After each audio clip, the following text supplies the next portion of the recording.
Salut, c'est Jonathan. Bienvenue au podcast de ma semaine Star Wars.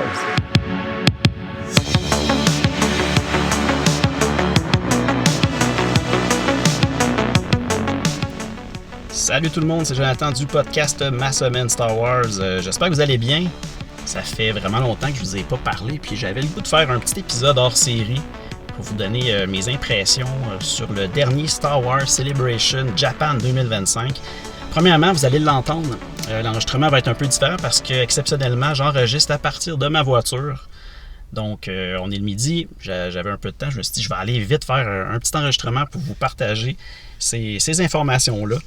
Puis aussi, juste pour faire un petit compte-rendu, il s'est passé beaucoup de choses dans ma vie depuis le dernier épisode qui date, je crois, du mois de novembre, du moins un épisode complet. Je sais que je vous avais fait un petit enregistrement il y a quelques temps pour vous dire que j'étais toujours en vie. Puis il faut voir aujourd'hui l'épisode comme étant un peu la même chose, vous donner un peu un compte rendu de qu'est-ce qui se passe chez moi. Donc, bonne nouvelle, en tout cas pour moi.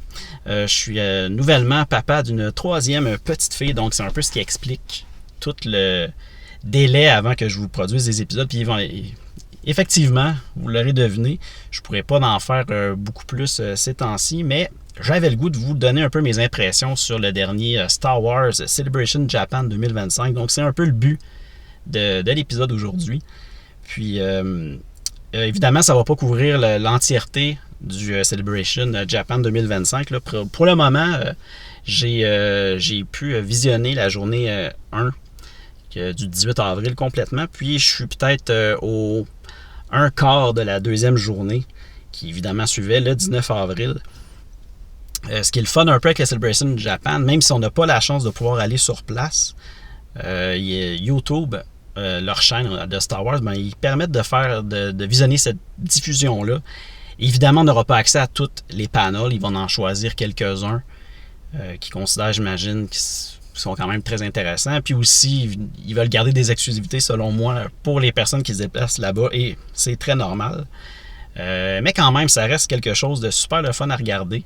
Puis, je vous en avais déjà parlé dans le passé, je pense en 2023. Je m'étais amusé à un peu couvrir qu'est-ce qui se passait à ce Celebration Japan-là 2025. Aussi, je suis conscient que je suis très, très en retard parce que tout ça s'est terminé, c'est sur 3 jours, le 18, le 19 et le 20 avril. Puis là, au moment que j'enregistre, on est le 14 mai. Donc, comme je vous disais, ça fait presque un mois que c'est passé. Mais quand même, j'avais le goût de vous partager un peu qu'est-ce qu'il en était de ces choses-là, puis un peu mes appréciations à moi. Donc, soyez, comment je vous dirais, vous pouvez m'écrire aussi si vous voulez partager un peu qu'est-ce que vous, de votre côté, vous en avez pensé. Puis, je serais bien curieux de le savoir. Mais donc, sans plus attendre, on va commencer avec, évidemment, ce qui a retenu mon attention pour la journée du 18 avril, donc le jour 1. Une affaire de spécial cette année qu'on a appris au Celebration, en tout cas que moi j'ai appris au Celebration, c'est qu'on est déjà rendu à fêter le 20 ans du film La Revanche des Sith. Puis un peu pour ce moment-là, qu'est-ce qu'ils ont fait? C'est Anakin, Darth Vader, lui-même en personne, Hayden Christensen qui est venu comme sur la scène centrale au Celebration pour parler un peu de tout ça.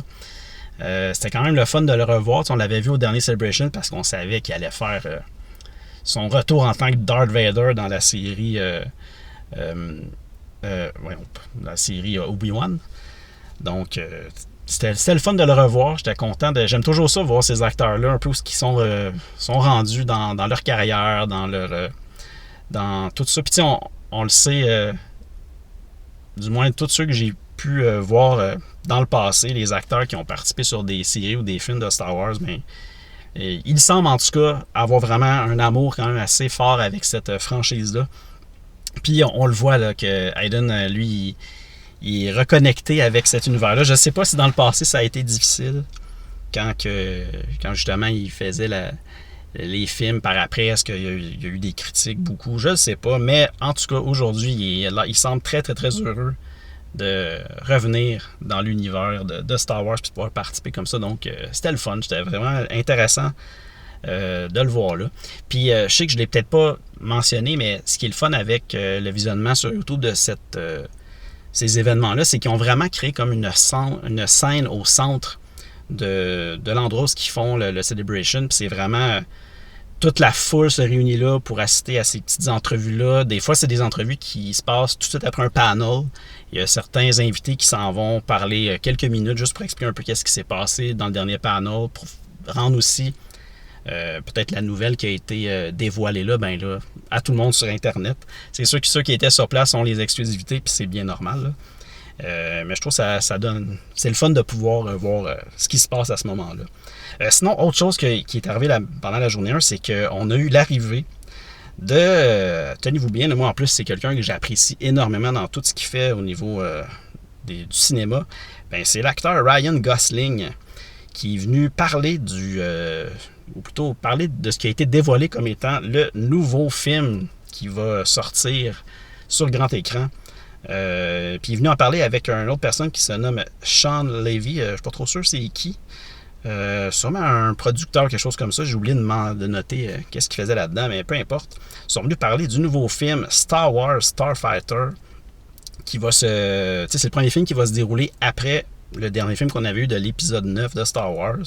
Là, évidemment, on s'en va complètement dans d'autres choses. Ça ne sera pas en lien avec Skywalker. Ça va être des nouveaux personnages.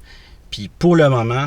il prévoit une sortie en mai 2027. C'est sûr que là, comme toujours, on fait bien attention avec ça. Là. Ça se peut très bien que cette date-là change ou même qu'il y ait des annulations, mais quand même, c'était vraiment cool de voir que l'acteur Ryan Gosling va rentrer dans l'univers Star Wars. Là. Comme je le disais tantôt, j'adore cet acteur-là, donc bien hâte de voir ce qui va se passer avec ça. Ça m'intrigue quand même beaucoup. Puis dans la journée, il y a eu aussi sont venus parler du jeu vidéo Star Wars Outlaws qui existe depuis quelques mois déjà, là, que c'est sorti. Là, il venait plutôt mentionner qu'il allait avoir comme une certaine extension qui se nomme Pirates Fortune. Puis on devrait avoir la surprise, un peu ce qu'il voulait dévoiler à ce moment-là, c'est qu'on va avoir la chance de croiser un personnage qui est aimé de beaucoup de personnes, surtout en lien avec la série animée de Clone Wars. Et j'ai nommé Endo Adonaka, qui était le fameux contrebandier ou chasseur de primes, là, avec le grand chapeau qu'on a vu à plusieurs reprises dans cet univers-là. Supposément qu'il va faire son entrée dans ce jeu-là, dans cette extension-là. Puis évidemment, on a eu droit à un trailer, puis tout ça. Là, je vois la date que j'avais nommée, que j'avais notée. Normalement, ça devrait être le 15 mai que cet extrait-là sort.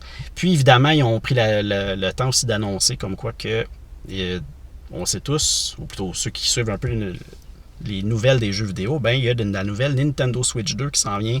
Ils ont pris le temps d'annoncer que ce jeu-là allait être disponible le 4 septembre, lorsque la Nintendo Switch va être là, puis ce jeu-là va pouvoir enfin être joué sur Nintendo, donc c'est quand même très intéressant. Sinon, évidemment, à un moment donné, aussi pendant la journée, ce qui est le fun, c'est qu'ils vont prendre le temps aussi de présenter certains kiosques. Il y a du monde qui vont venir parler un peu de leur kiosque qu'il y a sur place. Puis un qu'on aime, en tout cas moi je suis un grand passionné de Lego évidemment, puis on a eu la chance de voir des personnes venir présenter des nouveaux sets Lego. Évidemment c'est tout en lien avec Star Wars, c'est la thématique de la célébration. Là on a vu un nouveau casque qui allait bientôt être disponible, le casque de Jango Fett. Évidemment le casque connu qu'on connaît aussi après ça par son clone, son fils clone. Boba Fett, tout ça qui se ressemble énormément. Donc, un casque très connu qui va faire son entrée chez Lego. Ils ont montré aussi le vaisseau de Jango Fett. Fait qu'on voit qu'ils ont centré un peu certaines affaires en lien avec Jango Fett. Un personnage qu'on n'a pas vu tant que ça, du moins à la télévision. Mais quand même, c'est intéressant. T'sais, on aime les nouveaux sets Lego. Moi, j'en ai déjà plein. Donc, c'est sûr, je vous le dis tout de suite, je ne vais pas me procurer du tout ces sets-là. J'en ai en masse à la maison que je n'ai pas le temps de faire. Comme je n'ai pas plus le temps de faire mes podcasts, donc vous imaginez que faire mes Lego, des fois, c'est encore plus long que ça. Donc, j'étais quand même content de suivre ça, de voir qu'est-ce qui s'en vient, mais je vais m'abstenir de me procurer tout ça. Désolé, j'ai été interrompu. Ça, c'est la joie de le faire en direct dans mon auto. Mon téléphone a sonné en même temps, puis c'est ça que j'utilise pour enregistrer le podcast, donc j'ai dû de faire une petite pause. Mais je continue, j'en étais avec les Lego Star Wars, puis donc tout ça pour dire que les Lego, ça m'intéresse beaucoup, mais que je vais pas m'en procurer cette année, là, je vais juste m'amuser à regarder un peu qu'est-ce qui s'en vient, Puis ça va être ça. Je vais me limiter à ça. Mais quand même, il y avait aussi, ils ont montré un nouveau vaisseau en lien avec la série Endor. Puis un que j'ai quand même vraiment apprécié, là, c'est... on va avoir droit à un petit chopper de la série Rebels, de la série d'animation Rebels, donc qui était quand même vraiment cool. Puis évidemment, encore en lien avec la série Endor, ben on a K2SO qui va faire son entrée aussi en Lego, donc quand même très intéressant. Sinon, vite, à un moment donné, on a eu droit à une entrevue avec Kathleen Kennedy, qui est vraiment un personnage, une personne très importante chez Disney. Donc, elle est venue parler un peu rapidement de ce qui s'en venait. Je sais que c'est une personne qui fait pas je vais changer de mot, je pense. C'est une personne que c'est pas tout le monde qui aime. Puis, moi, personnellement, elle me dérange pas, mais tu sais, je suis un peu indifférent. Là. Je connais pas tout ce qu'elle a fait, tout ça, mais quand même, je sais que pour certaines personnes, ils ont beaucoup de problèmes avec elle, mais moi, je vais m'abstenir un peu de commenter, je ne sais pas. Sinon, autre petit moment intéressant dans la journée, on a eu la visite de Monsieur Dave Filoni et Pedro Pascal qui sont venus parler du prochain film de Mandalorian and Grogu. Puis évidemment, ils ont pris la peine de nous annoncer une actrice que j'adore depuis toujours qui va faire son entrée dans l'univers de Star Wars. Elle existe déjà du côté de Disney. On la connaît dans certains films. Mais c'est la parfaite personne pour des films un peu d'horreur et tout ça, de science-fiction. Et j'ai nommé Sigourney Weaver qui va faire son entrée dans ce film-là. Donc, ça, je suis vraiment content. J'ai hâte de voir qu'est-ce qu'elle va faire, évidemment. Puis, le film est attendu pour l'année prochaine, normalement. Je pense pas qu'il y a de date présentement. Mais quand même, j'étais vraiment content de voir qu'elle va faire partie de l'univers de Star Wars. Évidemment, par la suite, on a eu droit à un autre moment où il interviewait. Puis, évidemment, là, cette fois-ci, on avait Jon Favreau encore, mais avec Sigourney Weaver. Puis c'était juste parfait là, de nous partager comme quoi qu'elle était contente de faire partie de l'univers, que tu sais, évidemment, la science-fiction, ça la connaît, puis ça, c'est vrai. On le sait avec toute la série des Aliens. Bref, c'est une actrice que j'adore. Puis encore une fois, très content de l'avoir faire son entrée dans l'univers de Star Wars. J'ai hâte de voir qu'est-ce que ça va apporter. Très excité de ça. Sinon, là, on a eu le droit à notre premier panel qui était diffusé sur la chaîne YouTube pendant cette journée-là. C'est le panel de Lucasfilm Publishing Stories from a Galaxy Far, Far Away. Là, évidemment, ce que ça parlait, ce panel-là, c'est qu'on a eu la visite de plusieurs auteurs de romans, peut-être même de comics. Exemple, je vais vous en nommer quelques-uns. Là. Adam Christopher, Tessa Gratton, Mark Guggenheim, Lydia Kang, Ethan Sack, Phil Skostak, Alyssa Wong. Puis aussi, de Marvel, il y avait C.B. Cebulski, qui sont venus partager justement leurs souvenirs des films La Revanche des Sith, le 20 ans, parce qu'évidemment, vu que c'est un peu la thématique, ils ont parlé un peu de ça. Puis aussi, ça m'a comme surpris, je ne m'attendais pas à ça non plus. On est déjà rendu à fêter les 10 ans du Réveil de la Force, donc le premier film créé par Disney, lorsqu'ils ont racheté Star Wars, ça fait que le temps passe vraiment vite. Autre sujet qui était très important, puis dans les noms que je vous ai nommés des auteurs, vous avez sûrement reconnu, pour ceux qui lisent beaucoup de romans, plusieurs noms connus qui ont participé à la création de la Haute République. Puis évidemment, sont venus parler un peu de la grande finale qui s'en vient pour la dernière phase de cette ère-là. Donc, on a eu droit à cette discussion-là. Puis par la suite, évidemment, on a appris l'arrivée d'un nouveau roman qui s'appelle Master of Evil, qui va être écrit par Adam Christopher. Puis si je ne me trompe pas, c'est en lien avec Darth Vader. Ça va se passer comme tout de suite après la Revanche des Sith. Puis aussi, en lien avec les comics de Marvel et Dark Horse, ben, on a eu droit un peu à voir qu'est-ce qui s'en venait de ce côté-là. Donc, c'était intéressant d'apprendre ça. Sinon, un autre invité qu'on a vu cette journée-là, que moi j'adore, puis que encore là, lui, il l'a pas eu facile dans l'univers de Star Wars dans le passé. Là. J'ai nommé le grand Ahmed Best, qui a incarné Jar Jar Binks dans la deuxième trilogie de Star Wars dans les années 2000. Donc, là, il est venu parler, si on veut, de ELM Industrial Light and Magic, la saison 2. Ça, c'était un documentaire que je vous avais déjà parlé dans le passé. Bien là, ils ont sorti la saison 2.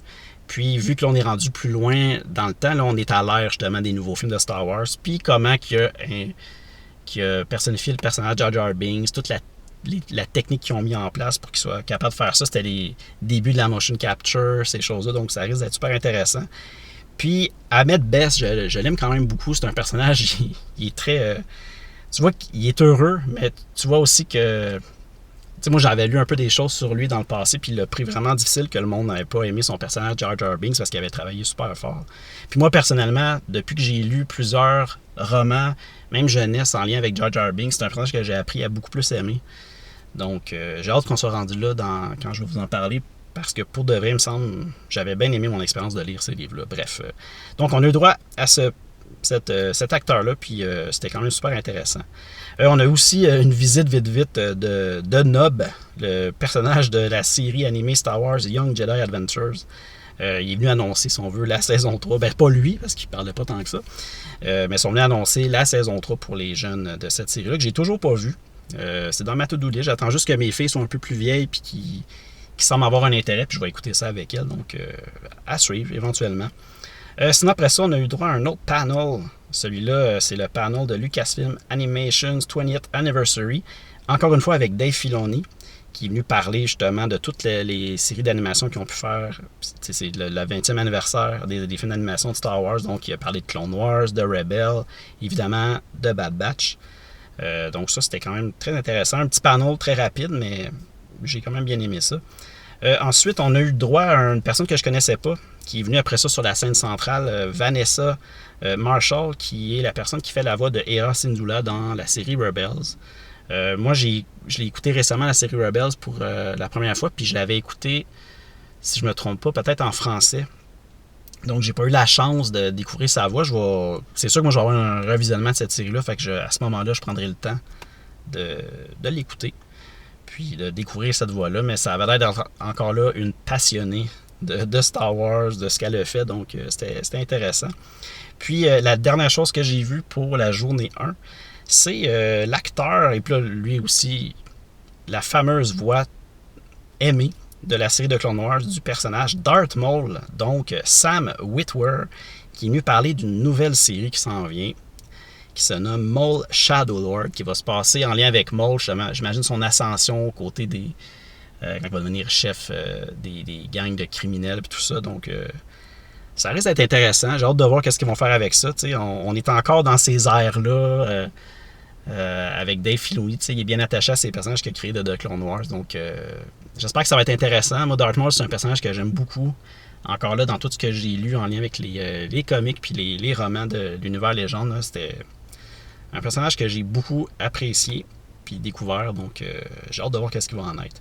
Puis là, rapidement, je vais vous parler de la deuxième journée du 19 avril. Puis comme je vous dis, j'ai vu peut-être 2 heures sur les 8 heures de la deuxième journée. Fait que j'ai pas grand-chose, mais je voulais quand même tout de suite le mettre. Vu que je suis tellement occupé, je sais pas quand je vais pouvoir vous sortir l'autre partie de mon écoute de la Celebration. Donc, je vais vous le dire quand même tout de suite, puis je continuerai où ce que j'ai été rendu pour la prochaine fois. Le 19 avril, la journée 2, ça a commencé avec un panel sur Endor, A Star Wars Story, la saison 2. Évidemment, avec Diego Luna, puis plein d'autres acteurs de la série. Ça, c'était juste du bonbon aussi. Là. C'est le fun de les voir, qui sont tellement fiers de ce qu'ils ont fait. Puis au moment où je vous parle, j'ai vu déjà les 9, même les 10 premiers épisodes sur 12 de la saison 2, qui est la dernière saison en passant, qui va finaliser avec le début du film qui était arrivé au cinéma il y a longtemps. Mais là, j'ai comme un blanc. Je peux pas croire que j'ai un blanc sur le titre du film. Mais en tout cas, avec Endor, le personnage... oh my god, ça c'est pas le fun. Mais c'est pas grave. Le super film. Bref, c'est à date, je vous le dis, là, je vais peut-être prendre le temps de vous en parler plus éventuellement, mais que c'est bon cette série-là, Endor, puis la saison 2, c'est comme séparé en 4 actes qui va se passer sur une année chaque acte, parce qu'on fait comme les 4 dernières années avant justement le fameux film. Puis c'est super bon. J'adore ça à date, là, c'est vraiment bien. J'ai juste hâte, puis je fais exprès d'étirer ça. Comme les 3, ils vont à chaque semaine, ils sortent 3 épisodes. Puis je m'oblige à en écouter une par soir juste pour étirer le plaisir. Puis il m'en reste 2, puis j'ai vraiment hâte de voir la suite. Bref, ce panel-là, c'était très intéressant, évidemment. Par la suite, sur la scène centrale, on a eu le droit à la rencontre de Anthony Daniels, qui joue évidemment C3PO depuis le tout début de Star Wars. Puis une chose qui est vraiment le fun quand on regarde ses entrevues au Celebration, c'est la personne qui l'interviewe, là, j'ai pas son nom avec moi, je l'ai pas noté. Mais il y a vraiment une complicité extrême. Ça fait des années qu'il l'interviewe, sûrement pour les autres Celebrations qu'il y avait eu. Puis ils se niaisent, mais à tour de bras les deux. Là. C'est sûr que c'est joué gros, on le sait que c'est des... qui niaisent, mais on dirait que comme s'ils s'aimaient pas, puis ils se descendent les deux, mais c'est drôle. Là. Puis Anthony Daniels, c'est tellement un bon joueur là-dedans, il embarque à fond, puis c'est drôle. Fait que ça, je vous le dis, allez voir ça, ça vaut la peine, c'est quand même très drôle. Puis par la suite, on a eu droit à une autre petite rencontre sur la scène centrale. Je n'ai pas noté qui était là, mais c'était en lien avec, encore là, ILM, qui sont venus parler d'un podcast qui ont le ILM Lighter Darker podcast, qui parle justement des techniques qu'ils utilisent pour faire les effets spéciaux des films chez ILM. Moi, j'ai pris en note le podcast, je me l'ai même ajouté dans mon lecteur de podcast, puis je vais aller voir éventuellement à quoi ça ressemble, si c'est intéressant. Puis si jamais je l'écoute ça, ben, je vais peut-être vous en parler éventuellement, voir si c'est quelque chose qui vaut la peine d'être vu. Finalement, dernière chose, on a eu la visite, encore une fois, qui est revenu sur la scène centrale, Ahmed Best, évidemment, celui qui a interprété Jar Jar Binks, comme je vous le disais tantôt, mais cette fois-ci, il est venu parler de son autre personnage, Dart Jar Jar Binks, dans la série d'animation sur Disney qui s'appelle Lego Rebuild Galaxy. J'ai pas vu encore cette série-là. Je sais qu'elle existe. Ça a l'air que c'est super drôle. C'est comme un univers déjanté, comme parallèle par rapport avec l'univers actuel de Star Wars, mais ça a l'air quand même bien. Un genre de Luke Skywalker, douchebag ou des choses comme ça. Là, ça a l'air quand même intéressant. Je vais jeter un coup d'œil à ça éventuellement. Mais bref, il est venu parler un peu de son personnage et aussi comme quoi qu'il allait avoir une nouvelle saison de ça, qui a été annoncée évidemment. Puis par la suite, il est venu nous parler vite de son personnage, le Jedi Kil'jaeden Beck, qu'on a vu dans la série de Mandalorian. C'est quand on a les flashbacks de comment Grogu a pu se sauver de l'Académie Jedi sur Coruscant au moment que Anakin rentre là puis qu'il se met à tuer tout le monde. Puis c'est quelque chose que je savais pas. Ben ce personnage-là, Maître Jedi Kil'jaeden Beck, ben c'est lui-même Ahmed Best qui a pu le créer parce que une autre affaire que je savais pas encore là. Il existe une émission sur YouTube, un jeu télévisé, j'imagine pour les jeunes, qui s'appelle Jedi Temple Challenge. Ben, on lui avait demandé, Disney lui avait demandé d'inventer un Jedi, de se créer un personnage pour animer ce jeu télévisé-là. Puis en plus, après ça, ils ont décidé de le rendre canon en l'emmenant dans la série de Mandalorian. Donc c'est quand même cool. Là. Puis tu vois qu'il est attaché à son personnage, c'est lui qui l'a créé du début à la fin. Donc c'est super intéressant. Puis après ça, on a eu une visite rapide de Madame Ahsoka, en tout cas la voix d'Ahsoka en personne, Ashley Einstein, qui est une personne tellement... Tu peux pas aimer cette madame-là. Elle est tellement passionnée dans ce qu'elle fait, elle s'est tellement investie dans son personnage, puis ce que j'ai appris en plus, c'est que Ahsoka, c'est elle. Quand ils ont demandé de faire la voix, ils ont dit « Essaie pas de jouer quelque chose, joue-toi.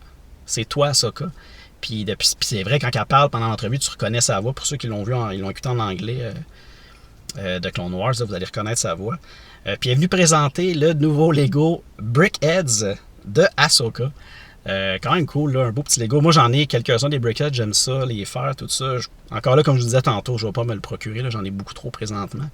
Mais n'empêche que c'est cute, puis ça fait des petites figurines, mais au moins que tu as eu du plaisir à les monter. Donc, c'est un peu ça. Fait que, tu sais, pour le moment, journée 1 et le petit début de la journée 2, ben j'apprécie vraiment mon écoute, c'est le fun. Puis tu sais, je vous suggère, je vous le propose, là, ou plutôt je vous le recommande. Si vous êtes curieux d'aller voir ça, ça reste intéressant. C'est sûr que c'est long, là. La première journée, c'est comme un 6h30, la deuxième au moins un 8h. Mais la dernière journée, c'est peut-être, je pense, un 4h environ. Fait que, je vais avoir le temps de finir ça, puis je vous en reparlerai pour la partie 2. Fait que, comme je vous dis, je suis là de temps en temps, je suis pas là beaucoup ces temps-ci. Pardonnez-moi, mais j'ai pas le goût de laisser tomber le podcast. Ça, c'est quelque chose qui va revenir en force éventuellement quand je vais avoir plus de temps. Donc, juste avant que je parte, je vous invite, si vous me laissez des messages audio, j'ai une petite page sur speakpipe.com / ma semaine Star Wars, tout collé. Ça vous permet de me laisser un message audio. Je pourrais écouter puis partager dans l'émission. Sinon, évidemment, j'ai mon courriel, masemainStarWars@gmail.com. N'oubliez pas que sur YouTube, vous avez accès à des petites vidéos que j'ai fait dans le passé pour vous montrer certains livres que je me suis procuré. Puis ça, éventuellement, lorsque je vais continuer à vous parler de l'univers légende, mais je m'amuserai à continuer à en faire pour vous en mettre d'autres. Évidemment, il y a Instagram, ma semaine SW. Sinon, le podcast est disponible sur Apple Podcasts, Google Podcasts, Spotify, iHeartRadio, Deezer, TuneIn, Amazon Music et Audible. Merci beaucoup d'avoir été là. J'espère que je ne vous ai pas tout perdu et que vous allez venir voir cet épisode-là. Puis si vous voulez me laisser des commentaires, ça serait super apprécié. Donc, je vous dis à très bientôt. Puis n'oubliez pas, allez lire du Star Wars, écoutez du Star Wars. Salut!